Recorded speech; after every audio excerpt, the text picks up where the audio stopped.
Bismillahirrahmanirrahim. Assalamualaikum warahmatullahi wabarakatuh dan salam sejahtera diucapkan kepada anak-anak tahun 6 juara. Cikgu doakan anak-anak tahun 6 juara dalam keadaan yang sihat. Baik, kita teruskan lagi pembelajaran dari rumah. Cikgu akan ajar kamu karangan yang kedua. Sebelum ni kamu telah belajar karangan fakta.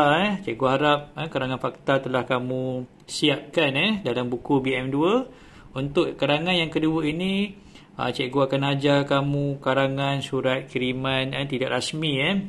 Okey, baik-baik. Baiklah murid-murid, keluarkan buku tulis BM2. Terlebih dahulu murid perlu menuliskan hari. Hari ini hari Khamis dan tarikh hari ini 29 hari bulan 7 2021. Okey, baik. Selepas itu murid perlu menuliskan kehendak soalan. Okey, baik. Kehendak soalan, pada cuti sekolah nanti kamu sekeluarga bercadang untuk bercuti di rumah datuk dan nenek kamu di kampung. Baik. Dalam soalan ini, kata kunci soalan ataupun idea karangan yang perlu kamu tuliskan adalah bercuti di rumah datuk dan nenek. Bila? Semasa cuti sekolah. Okey, baik, tu isi karangan kamu yang perlu kamu tulis. Bercuti di rumah datuk dan nenek. Dan cikgu yakin percaya kamu ada datuk dan nenek dan kamu ada kampung. Datuk nenek mesti ada kampung. Jadi di kampung macam-macam kamu akan buat. Betul tak? Okey, jadi apa format karangan ni? Tulis sepucuk surat. Okey, kalau surat selalunya yang bermain dalam fikiran kamu surat kiriman rasmi dengan surat kiriman tidak rasmi. Tapi sekarang ni tulis sepucuk surat kepada mereka. Siapa mereka tu? Datuk dan nenek. Datuk dan nenek, surat kiriman yang sesuai ditulis adalah surat kiriman tidak rasmi. Sebab apa? Tidak formal. Kalau formal, surat kiriman rasmi yang kamu tulis kepada cikgu, kepada penjawat awam. Mungkin kamu nak buat permohonan nak baiki jabatan kampung ke, jalan berlubang di kawasan taman kamu ke.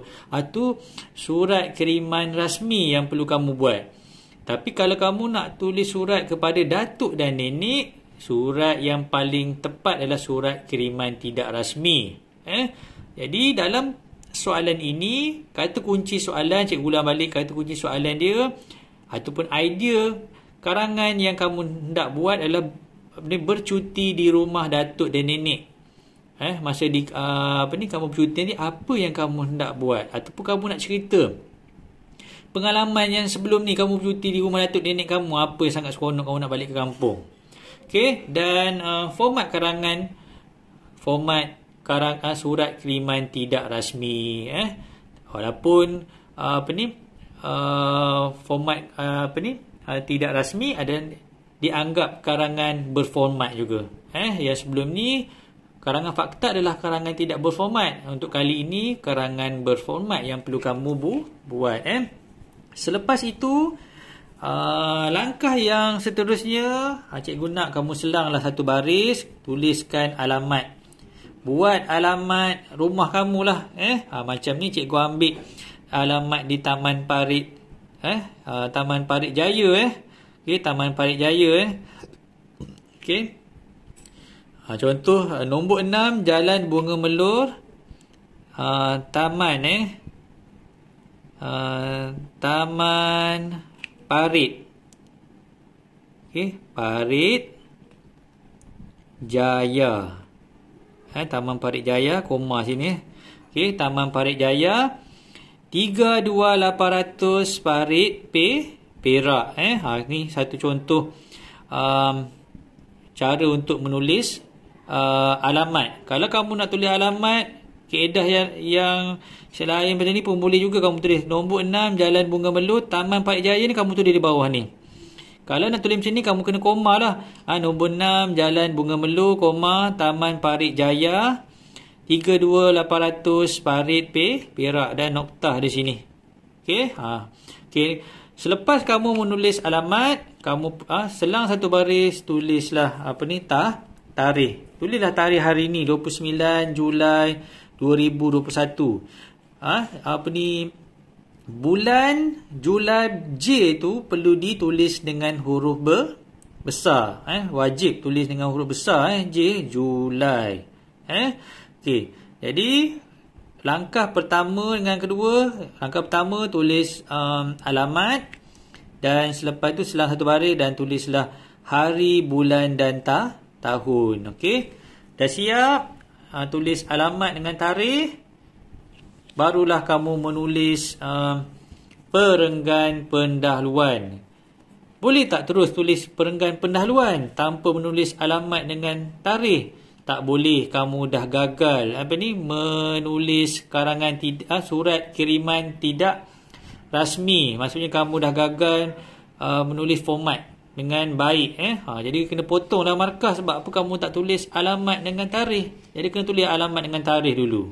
Barulah kamu mula mengarang karangan bermula dengan selepas itu perenggan pendahuluan. Perenggan pendahuluan. Dan perenggan pendahuluan untuk surat kiriman tidak rasmi, kamu kena mulakan dengan menemui. Kamu tulis surat kepada siapa? Datuk dan nenek. Kalau kamu tak nak tulis nenda, kamu tulis datuk dan nenek, boleh diterima, tak ada masalah. Tapi cikgu ingin ingat kepada kamu, kalau kamu nak dapat markah yang baik, kamu kena tukar datuk dan nenek tu tulis nenda. Menemui nenda suami isteri yang berada di parit Perak. Di mana datuk dan nenek kamu tinggal, kamu kena tahu. Kalau di Kelantan, tulis. Titik sini, sambung. Ketika Cucunda menulis surat ini, Cucunda sekeluarga berada dalam keadaan sihat. Siapa Cucunda? Kamulah. Jangan kamu tulis saya, sebab saya ni kalau kamu tulis surat kepada sahabat kamu, kamu boleh gunakan saya. Tapi kalau kamu tulis surat kepada bonda, ayahanda, bonda tu ibu dan ayah kamulah. Kalau datuk dan nenek, kamu kena gunakan kata ganti nama yang betul. Untuk tulis surat kepada datuk dan nenek, kata ganti nama diri yang paling tepat adalah Cucunda. Baik, diharapkan nenda berdua juga dalam keadaan yang sihat. Siaplah untuk perenggan pendahuluan. Ni perenggan pendahuluan. Okey, jelas ya murid? Murid boleh ikut perenggan pendahuluan yang cikgu buat ini. Tak ada boleh, tak ada masalah. Boleh diterima. Okey, cikgu nak betulkan balik kamera ni. Okey. Baik. Seterusnya, selepas kamu siap menulis perenggan pendahuluan, terus kepada perenggan isi yang kedua.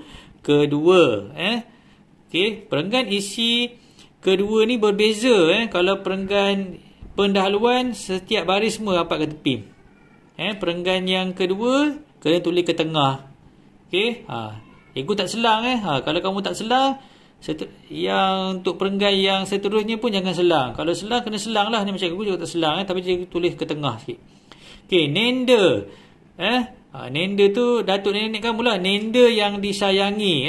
Ayahanda dan ibunda. Siapa ayah dan ibu kamu lah. Berkirim salam kepada nenda berdua. Okey, mereka selalu berdoa semoga nenda berdua dalam keadaan yang sihat. Titik sini. Kakanda, mereka berasa risau memikirkan kesihatan nenda yang yang tinggal berdua saja. Maksudnya ni idea yang cikgu boleh kongsikan dengan kamu. Cikgu anggap nenek dan datuk di kampung tu tinggal berdua. Sebab apa, anak-anak dah ada keluarga sendiri, ada kerjaya sendiri, jadi tak duduk sekali. Tapi ada yang anak-anak yang suka duduk di kampung. Sebab apa? Nak berbakti kepada ibu dan ayah. Terpulanglah.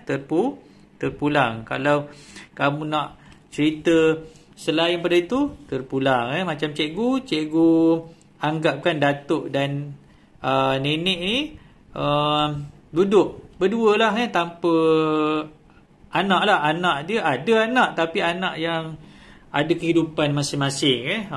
Okey, baik, dah siap dah untuk perenggan isi yang pertama. Ni pendahuluan, ni perenggan isi yang pertama.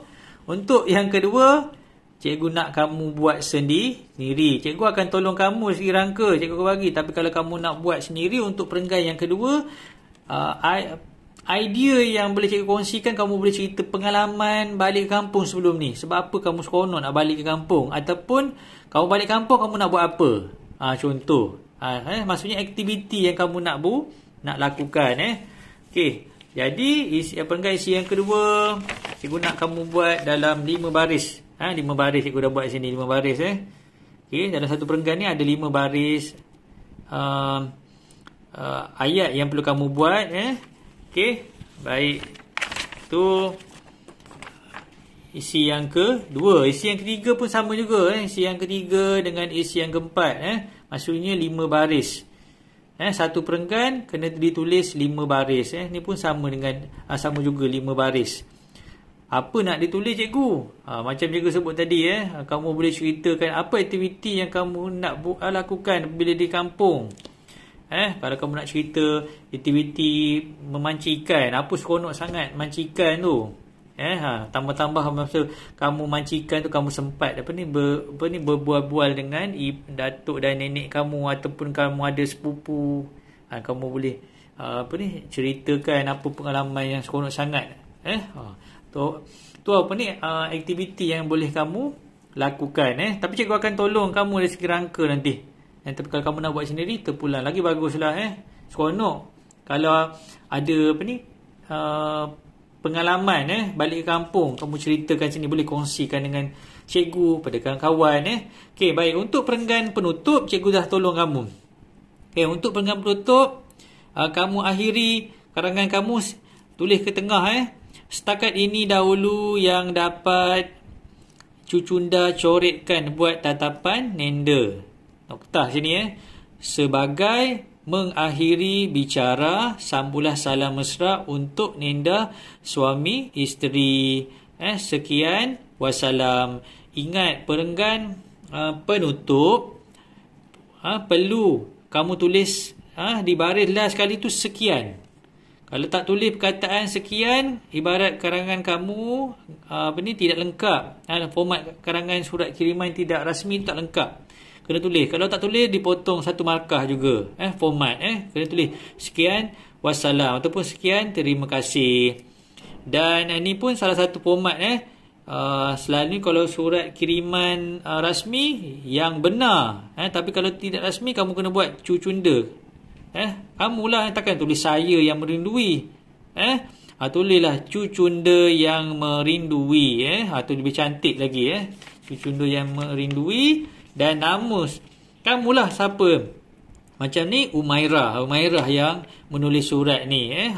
Tanda tangan. Cucunda yang merindui, tanda tangan. Okey, baik. Cikgu ulang balik. Ingat karangan surat kiriman tidak rasmi kena mulakan dengan menulis alamat, tulis tarikh, buat perenggan pendahuluan, perenggan isi pertama, perenggan isi yang kedua, perenggan isi yang kedua, perenggan isi yang ketiga, perenggan isi yang keempat, dan penutup telah cikgu berikan. Dan akhiri karangan kamu dengan sekian terima kasih dan cucunda yang merindui dan tanda tangan kamu di bawah. Jadi lengkaplah surat kiriman tidak rasmi. Okey, jadi setakat itu saja pada cikgu. Cikgu berharap apa yang telah cikgu terangkan ini dapat membantu kamu untuk mengarang karangan surat kiriman tidak rasmi dengan baik. Sekian, terima kasih. Assalamualaikum warahmatullahi wabarakatuh.